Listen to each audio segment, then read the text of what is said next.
I want to talk automation a little bit with this because I think there's some unique things there, and I want to start with like pickups, drop-offs, park. You mentioned parking. I'd love to hear kind of how you guys systemize that with a scaled fleet. For sure. So that's been a big part of just the entire process of like, it's been a huge piece of the puzzle in us being able to do other things outside of car sharing. It's been a huge piece of allowing for us to have a life outside of car sharing because I do work a lot, but part of that is because I just love working. Like it's kind of the only hobby that I have, but I do think that we have a pretty good work-life balance whenever we want to have it. And our automations and systems are the reason why this is the case. So there are a few things. Number one is we store our cars really close to where we live. It's a very close drive. So we actually like stage all of our cars, like or prep our cars at our house. They're cleaned at our house, disinfected. All the work is done at our house. We also, all of the shops that we work for or like with, they are located within about a 5-minute drive. And so either my employee or my husband, like whenever a car needs to be dropped off at a shop, will actually like get a boosted board and ride back. And so it makes it so like we don't have to coordinate of like, hey, can you pick me up from the shop at this time? It's all very easy because it's all so close.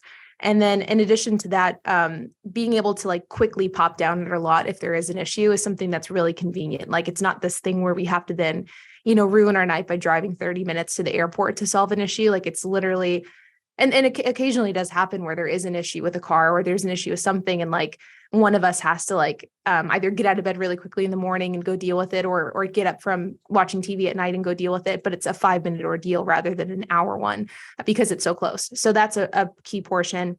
We also do all of our key exchanges remote. So we never meet any guests in person. All of it's done remotely. And so Turo actually has like a remote key exchange. Well, and we do meet our van renters in person. So those we do rent out, but those are much longer. So it's much less inconvenient.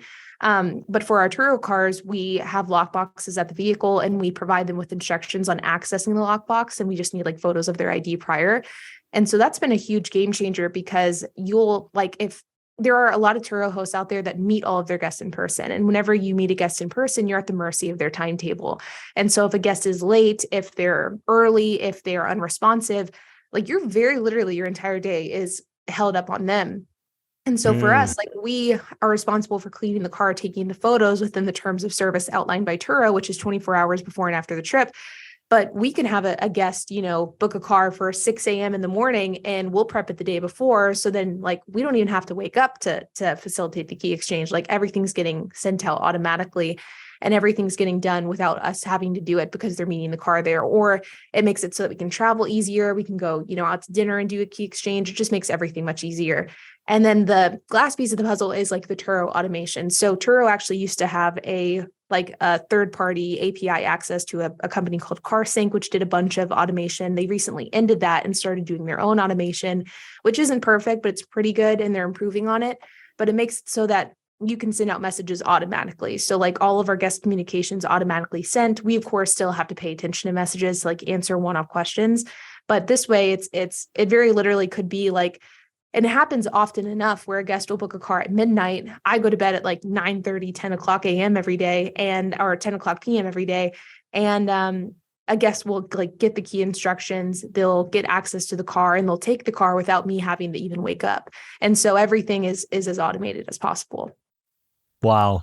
Yeah, I figured because when you scale, like you have to have those thoughts, but it's just cool to hear that can exist, and getting to that place has to feel good. But again, you can kind of check in, you can kind of see it happening, jump in as necessary. For sure.